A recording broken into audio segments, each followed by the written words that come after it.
Time check natin 8:40 PM. May tinatapos pa kasi tayong amplifier ngayon guys. Yan yung kanyang model guys, DB Audio by Astron. Pagdikit kasi ng may-ari yung mga wire nito guys, kaya yan ang naging resulta. May mga sunog siya sa board ng mga resistor at malamang-lamang may mga shorted na transistor na rin to guys. Babaklasin lang natin yung board nito para ma-check na natin yung mga pyesa. Unahin muna natin baklasin tong malalaking pyesa para ma-check natin isa-isa.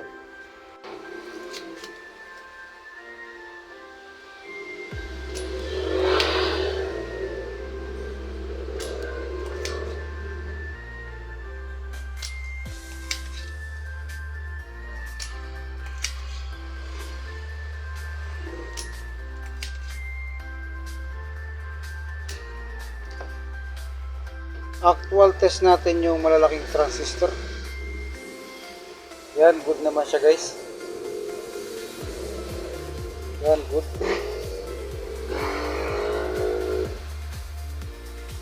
Good din siya. So guys, shorted.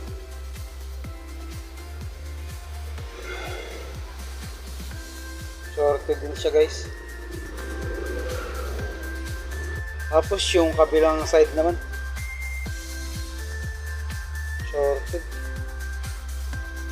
Shorted din siya guys.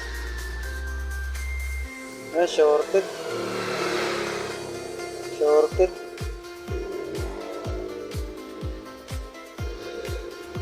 Yan, good yan guys. Yan, good din. Ganyan talaga ako mag-test guys ng transistor para shortcut naka-extend kay kaagad. Para nalalaman ko kaagad kung may shorted ba o leakage dito sa kanyang transistor. Pag may shorted na malalaking transistor, ibig sabihin may open na resistor dito guys. Actual test din natin. Yan, open. Pangalawa, open din. Ito, goods. Yan, good din siya guys. Ito goods din. Ito good din. Ito good din siya guys.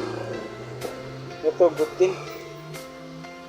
Itong dalawang resistor na to ang open guys.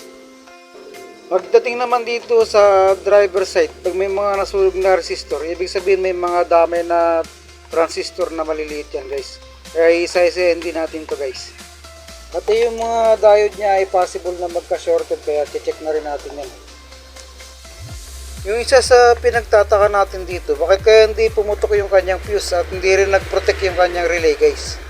Yung iba kasing amplifier, once na mag-short yung kanyang transistor ay puputok agad yung fuse o kaya magtitrip yung kanyang relay guys.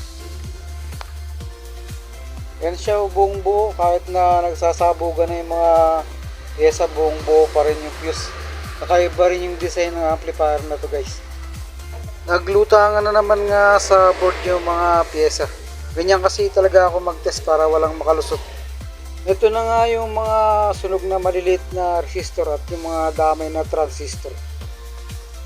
Siguradong mapapagastos na naman yung may-ari nito, no? Kasi dito pa lang sa malalaking transistor ay apat na yung shorted. Kaya pinapayo natin sa mga may-ari ng amplifier, bago nyo gamitin, i-check nyo muna yung wire kung may mga gas-gas o ngat-ngat ng daga, lalo na may stock at patagal nating hindi ginagamit.